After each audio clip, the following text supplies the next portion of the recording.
Okay जी। Cost of material issued को हम किस तरीके से कैलकुलेट करते हैं? How we determine the cost of material issued? In selecting the method to be used, the company should review their accounting policies and the federal and state tax regulations.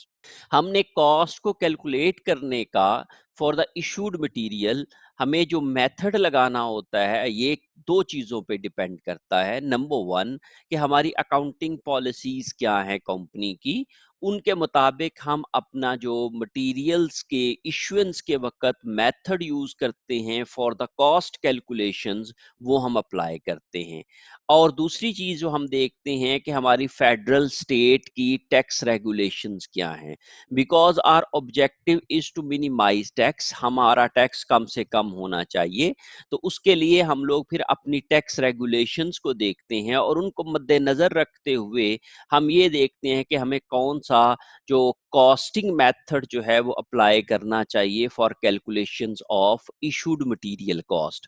हम लोग जब मटेरियल इशू करते हैं तो उसकी कितनी cost है इसकी हम कैलकुलेशन करते हैं।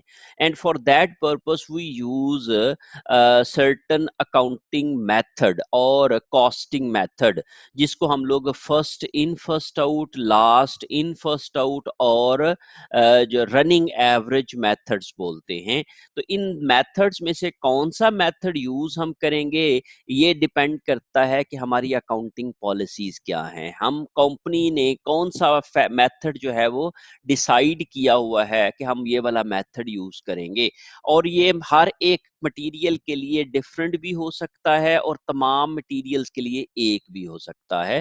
तो ये डिपेंड करता है नेचर ऑफ द मटेरियल के ऊपर कि हम लोग वो मटेरियल जो इस्तेमाल कर रहे हैं उसकी नेचर क्या है और कंपनी की पॉलिसीज क्या हैं, उसके मुताबिक ही हम लोग अपना जो मटेरियल इशूड की कॉस्ट कैलकुलेट करने के लिए हम मेथड लगाते हैं। और दूसरी चीज जो हम कंसिडर करते हैं that is federal and state tax regulations, कि जो फेडरल गवर्नमेंट हमें जो इजाजत देती है, बाज़ औक़ात गवर्नमेंट हमें ये कहती है कि आप ये वाला मेथड अप्लाई ही नहीं कर सकते हैं, तो उस लिए फिर हम वो वाला मेथड अप्लाई नहीं कर सकते।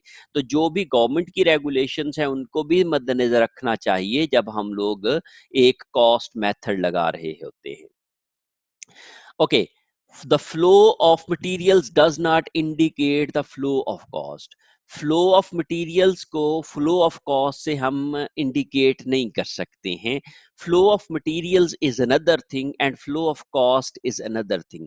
फ्लो ऑफ मटेरियल्स का मतलब क्या होता है कि मटेरियल आपने कब लिया, कब इशू कर दिया, ये मटेरियल इशूड है, मटेरियल फ्लो है। लेकिन जब हम लोग कॉस्ट फ्लो की बात करते हैं तो उस मटेरियल की कॉस्ट की सिचुएशन क्या है कि कौन सी कॉस्ट हम आगे जो है वो इशूड मटेरियल के अंदर भेजेंगे और कितनी कॉस्ट हम भेजेंगे, ये हम फ्लो ऑफ कॉस्ट की बात करेंगे।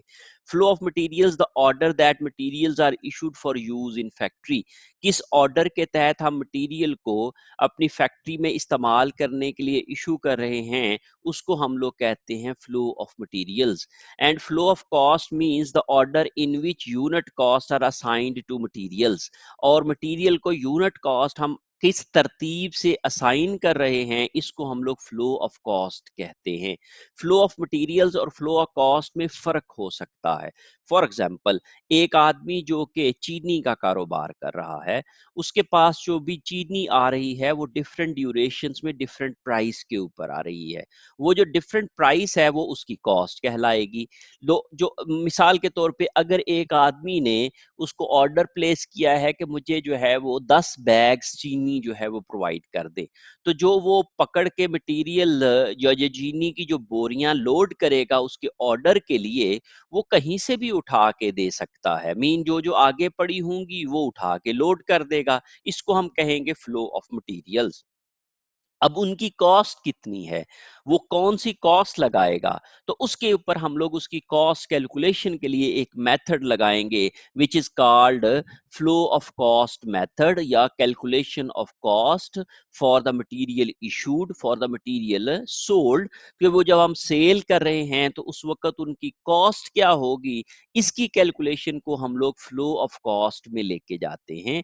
तो उसके लिए फिर हम लोग first in first out, last in first out और you must say average methods लगाते हैं। ये 3 मेथड्स होते हैं। तो मीन हमने वो जो 10 बोरियां उठा के दे दी उसको, वो कोई सी भी हो सकती हैं, वो कहीं से भी उठाई जा सकती हैं। लेकिन जब उनकी कॉस्ट की कैलकुलेशंस की बात करेंगे तो फिर में हम उसकी टाइमिंग को, उसकी फ्लो को वो कंसीडर करेंगे कि कौन सी कॉस्ट जो है वो हम पहले चार्ज करेंगे और कौन सी कॉस्ट को हम बाद में चार्ज करेंगे। तो सो मटेरियल जो फिजिकली मटेरियल की जो मूवमेंट है, ऑर्डर ऑफ इशुएंस है, that can be different from the flow of cost of those materials. कि वो जो मटेरियल की कॉस्ट का फ्लो है वो डिफरेंट हो सकता है।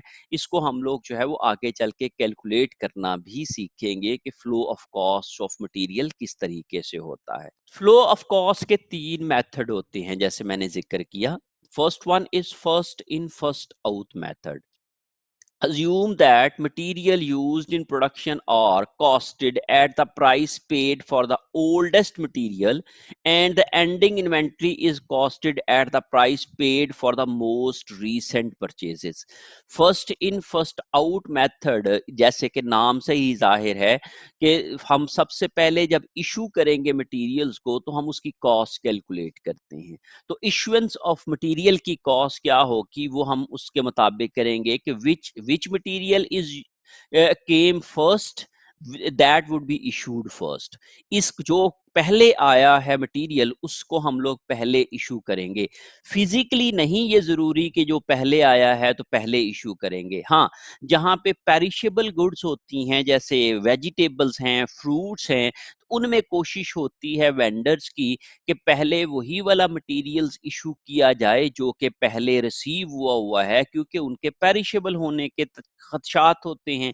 लेकिन अगर कोई ऐसा मटेरियल है जिसके खराब होने के खदशा नहीं है, जैसे चावल है, जैसे चीनी है, जैसे गंदुम है, इस तरह की जो कमोडिटीज होती हैं जो कि लॉन्ग लाइफ होती हैं, ज्यादा अरसे तक पड़ी हो सकती हैं, उनके लिए जरूरी नहीं है कि जो आपकी चीजें पहले आई हैं वो पहले इशू होंगी। हाँ, ये हो सकता है कि वो कोई सी भी फिजिकली प्रोडक्ट, कोई सी भी फिजिकली यूनिट्स उठा के दे दिए जाएं, लेकिन उनकी कैलकुलेशन ऑफ कॉस्ट जो होगी वो एक मेथड के तहत होगी। उनके ऊपर जो रेट्स हम लगाएंगे, जो उनकी कॉस्ट अप्लाई करेंगे, वो उन्हीं की करेंगे जो सबसे पहले हमारे पास आए थे। सो हम लोग मटेरियल को जब इशू करते हैं प्रोडक्शन की तरफ तो they are costed at the price paid for the oldest. जो सबसे पहले मटेरियल्स जो है हमारे पास थे उनकी जो कॉस्ट होगी वो सबसे पहले हम लोग खर्च करेंगे। इसको हम कहते हैं first in first out. Mean issued when we issue material the cost is charged for the oldest prices.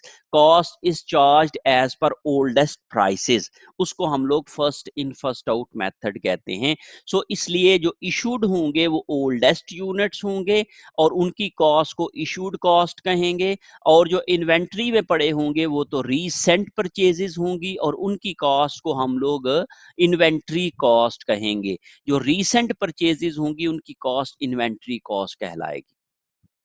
The second method is last in first out method. ये बिल्कुल उलट है उसके जो कि first in first out method था। इसमें हम ये अज्यूम करते हैं, ये हम अज्यूम करके चलते हैं कि material used in production are costed at the price paid for the most recent purchased prices. वो जो इशूड मटेरियल है उनकी कॉस्ट हम कैलकुलेट करते हैं मोस्ट रीसेंट परचेज प्राइसेस के ऊपर। जो सबसे एंड वाली प्राइस है वो हम लोग इशूड के ऊपर चार्ज करते हैं। and the ending inventory is costed at the price paid at the earliest purchases।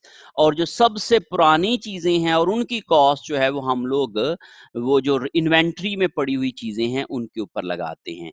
तो याद रखें कि यहाँ पे first in first out method में जो चीजें पहले आएंगी वो पहले इशूड होंगी, फिजिकली नहीं जरूरी, लेकिन उनकी कॉस्ट जो है वो उनकी चार्ज की जाएगी जो सबसे पुरानी कॉस्ट होगी, जो सबसे पहले आई हुई चीज़ें होंगी।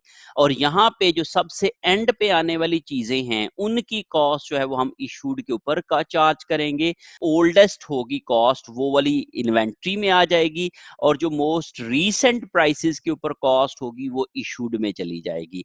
और यहाँ पे जो मोस्ट ओल्डेस्ट प्राइसेस होगी वो इशूड में चली जाएगी, और जो मोस्ट रीसेंट प्राइसेस होंगी, परचेजेस होंगी, वो हमारी एंडिंग इन्वेंट्री में चली जाएंगी। और मूविंग एवरेज में हम लोग इन दोनों टाइम्स का ख्याल नहीं रखते हैं।